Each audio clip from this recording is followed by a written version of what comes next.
Baik, selamat pagi teman-teman semua. Pagi. Di sini kami dari kelompok 5 akan mempresentasikan mengenai organ lidah atau indera pengecap. Namun sebelumnya kami akan memperkenalkan anggota kelompok kami. Saya sendiri Desya Filipi Karima. Saya Santo. Saya Giraldi. Saya Marista. Saya Putri. Saya Gulda. Nah, di sini kami akan membahas mengenai 5 poin. Yang pertama, ada pengertian lidah, struktur lidah, jenis papila, fungsi lidah, dan yang terakhir gangguan pada lidah. Yang pertama, pengertian lidah yang akan dijelaskan oleh Clarista. Yang pertama, pengertian lidah. Lidah adalah organ yang sangat penting dalam sistem pencernaan dan sistem sensorik manusia. Selain membantu dalam mengunyah dan menelan makanan, lidah juga memiliki peran penting dalam proses pengecapan dan berbicara. Struktur lidah sangat kompleks yang terdiri dari berbagai jenis jaringan dan komponen yang bekerja sama untuk menjalankan fungsi-fungsinya. Lidah juga mempunyai reseptor yang peka terhadap zat kimia berbentuk cair. Yang kedua, ada strukturnya. Sebagian besar lidah itu tersusun atas otot rangka. Terdapat dua jenis otot rangka, yaitu yang pertama ada otot intrinsik lidah serta otot ekstrinsik lidah. Nah, lidah itu dapat bergerak ke segala arah disebabkan adanya otot-otot tersebut. Saraf yang bertanggung jawab terhadap lidah ialah nervus hipoglossus. Otot intrinsik lidah ini memiliki peran untuk mengubah ukuran lidah, yaitu untuk memanjangkan, memendekkan, atau juga melebarkan lidah. Sedangkan untuk ekstrinsik lidah itu berperan dalam mengatur pergerakan lidah dalam rongga mulut. Di sini ada struktur otot ekstrinsik lidah. Yang pertama, musculus genioglossus. Ini berfungsi untuk dapat menjulurkan lidah. Sering juga disebut dengan sebutan otot keselamatan, disebabkan merupakan satu-satunya otot lidah yang dapat menggerakkan lidah ke depan. Yang kedua ada musculus hipoglossus.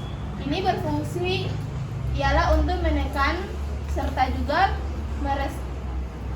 meretraksikan lidah sehingga punggung lidah lebih cekung. Yang ketiga ada musculus styloglossus. Musculus styloglossus ini berfungsi untuk memanjangkan serta menarik lidah ke belakang. Otot ini membentuk cekungan lidah sehingga kita bisa menelan dan dengan mudah. Yang terakhir ada musculus palatoglossus. Ini berfungsi untuk mengangkat bagian posterior atau belakang lidah serta juga membantu proses inisiasi menelan. Yang berikut ada struktur otot intrinsik lidah. Yang pertama ada musculus longitudinal superior. Ini memiliki fungsi untuk retraksi, melebarkan lidah, juga mengangkat serta menurunkan ujung lidah. Yang berikut ada musculus longitudinal inferior. Ini memiliki fungsi untuk retraksi, melebarkan lidah, juga mengangkat serta menurunkan ujung lidah. Yang ketiga ada musculus transversus linguae.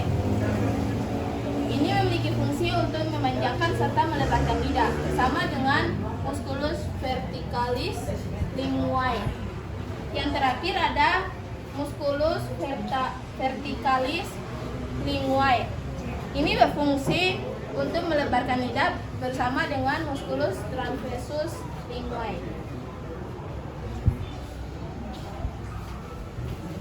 Yang selanjutnya mengenai tentang fisiologi lidah. Fisiologi lidah di sini terdapat ada rasa manis, asam, pahit, dan asin. Pertama dari rasa manis ada berbagai jenis zat kimia yang menyebabkan rasa ini meliputi gula, glikol, alkohol, aldehidah, ester, asam keton, asam sulfat, asam Kolagen. Zat kimia yang masuk dalam rasa manis ini disebut organik, sedangkan salah satunya zat yang masuk dalam rasa manis ini dinamakan zat anorganik. Contohnya seperti dari garam-garam tertentu dari timah hitam dan beren.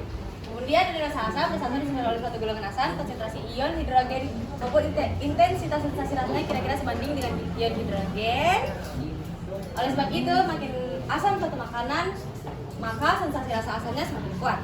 Lanjut kita ke rasa asin. Rasa asin ditimbulkan oleh garam terionisasi, terutama konsentrasi ion sodium. Kualitas rasa asin sedikit berbeda dari suatu garam dengan garam lainnya, karena beberapa jenis garam juga mengeluarkan rasa lain di sampingnya rasa asin. Yang terakhir adalah rasa pahit. Rasa pahit seperti rasa manis tidak disebabkan satu jenis agen kimia, tetapi zat-zat yang memberikan rasa pahit semata-mata hampir merupakan zat organik. Pembagian kelas zat yang sering menyebabkan rasa pahit adalah yang pertama, zat organik, rantai panjang yang berisi nitrogen, dan kedua, alkaloid. Alkaloid terdiri dari banyaknya obat yang digunakan dalam kedokteran seperti quinin, kafein, slitin, dan nikotin. Ya, ini adalah mekanisme indera pengecapan pada lidah. Pertama tuh dari makanan atau larutan berasa. Jadi makanan masuk di sini. Di sini ada paling atas rasa pahit, rasa manis, asin, dan asam. Tapi pada faktanya sebenarnya semua lidah itu bisa merasakan satu rasa semua ini. Jadi nggak cuma di sini rasa manis saja. Pertama dari makanan larutan basah, kemudian ke papila lidah. Papila lidah terdapat di bagian sini. Habis itu saraf gustatori, medula oblongata, dan talamus serta otak. Nah, dari saraf sampai ke otak ini sudah di bagian kerangka kepala. Jadi inilah contoh mekanisme kerja indera pengecapan pada lidah. Oke, yang selanjutnya jenis papila di sini ada 3, yaitu piriformis, fusiformis, dan circumflata. Yaitu yang pertama papila ada di papila lidah jenis piriform berada di lidah bagian depan. Piriformis berbentuk serucut dan berwarna putih. Papila piriform tidak memiliki kuncup perasa atau taste buds, sehingga tidak berperan langsung dalam mengecap. Namun piriformis dapat menggunakan lidah untuk menjilat dan memosisikan makanan di dalam mulut. Yang kedua, fusiformis. Apabila fusiformis berada di lidah bagian tepi dan atas yang berbentuk menyerupai jamur dan berwarna merah muda. Fusiform termasuk jenis papila lidah yang memiliki banyak kuncup perasa, yaitu sekitar 1.611. Oleh karena itu, papila fusiformis berperan penting dalam mengecap rasa. Yang ketiga, circumflata. Circumflata berada di lidah bagian belakang yang berbentuk V. Circumflata berukuran lebih besar dibandingkan 2 jenis papila lidah lainnya. Terdapat sekitar 250 kuncup perasa dalam papila circumflata. Selain itu, papila jenis ini juga terdiri dari kelenjar ludah yang berperan dalam melumuskan makanan dan menjaga mulut bebas dari kuman. Selanjutnya ada fungsi lidah. Fungsi lidah dibagi menjadi 7. Yang pertama, sebagai alat pengecap. Semua papila pada lidah memiliki alat perasa untuk merasakan makanan, minuman, atau apapun yang masuk ke dalam mulut. Secara umum, lidah bisa mengecap 4 rasa utama, yaitu manis, asam, pahit, dan asin. Rasa kelima adalah umami atau gurih yang umum dapat dirasakan pada monosodium glutamate atau MSG. Kedua, membantu berkomunikasi. Lidah bekerja sama dengan bibir dan gigi untuk membuat suara yang keluar dari dalam tenggorokan menjadi jelas dan mudah untuk dipahami oleh lawan bicara. Tanpa lidah, perkataan seseorang akan sulit dipahami. Tiga, membantu mengolah makanan. Karena yang berada dalam mulut, lidah berfungsi membantu mengolah makanan dan minuman dari padat menjadi lembek sehingga mudah untuk ditelan. Yang keempat, membantu menelan. Setelah makanan dikunyah dan menjadi halus, lidahlah yang akan mendorong makanan ke dalam tenggorokan, lalu masuk ke dalam lambung dan diolah oleh organ pencernaan. Yang kelima ada membantu mengisap. Fungsi lidah sebagai alat bantu mengisap cairan paling jelas terlihat pada bayi. Bayi menggunakan lidahnya saat mengisap ASI dari payudara. 6. Membantu menyentuh. Ujung lidah merupakan salah satu bagian tubuh yang paling peka terhadap sentuhan. Oleh karena itu, Anda dapat dengan mudah Menyadari jika ada duri ikan, serpihan tulang, atau benda asing kecil yang tidak sengaja masuk di makanan. Lidah juga bisa membantu mencari sisa-sisa makanan yang tertinggal di dalam mulut. Yang terakhir adalah melindungi mulut dari kuman. Di dasar lidah terdapat kumpulan sel-sel pelindung bernama tonsil lingual. Sel-sel ini berada di belakang rongga mulut bersamaan dengan amandel. Tonsil lingual bertugas melindungi tubuh dari gangguan kuman-kuman yang bisa masuk melalui mulut. Yang kelima, gangguan pada lidah. Gangguan yang pertama yaitu leukoplakia. Leukoplakia adalah bercak putih yang timbul pada permukaan lidah, gusi, dan dinding bagian dalam pipi. Penyakit ini berkaitan dengan kebiasaan merokok, mengunyah tembakau, asam lambung, dan mengonsumsi alkohol secara berlebihan. Pada umumnya, leukoplakia akan sembuh dengan sendirinya tanpa penanganan tertentu. Namun, jika bercak putih ini bertahan lebih dari 2 minggu, lebih baiknya memeriksakan diri ke dokter karena penyakit ini dapat berisiko menjadi kanker lidah.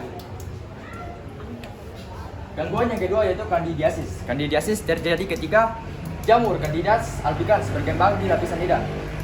Penyakit lidah ini biasanya lebih berisiko terjadi pada orang yang memiliki daya tahan tubuh yang lemah dan sedang mengalami pengobatan secara kortikosteroid.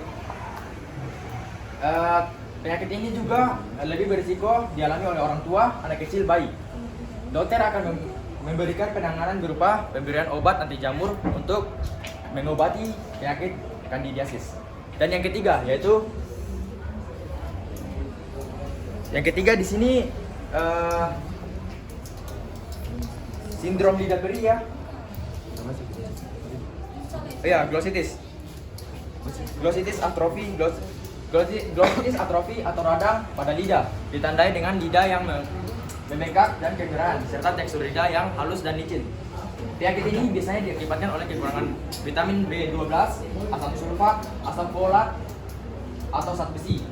Gejala glossitis atrophy dapat dicegah dengan menjaga kebersihan gigi dan mulut, mencukupi kebutuhan vitamin, mineral, serta mengkonsumsi obat antibiotik secukupnya. Terus yang keempat ada lidah hitam dan berbulu. Lidah bisa mengalami penumpukan bakteri pada papila. Bakteri inilah yang membuat lidah terlihat berbulu dan berwarna hitam. Pada umumnya, kondisi ini tergolong serius. Meskipun demikian, Anda disarankan untuk lebih menjaga kebersihan mulut dan merawat lidah.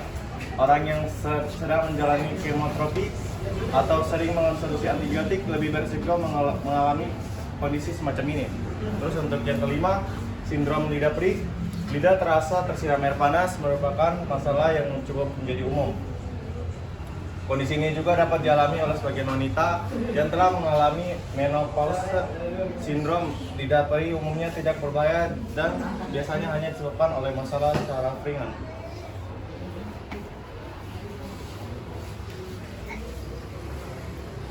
Baik, itulah presentasi dari kami. Sekian dan terima kasih.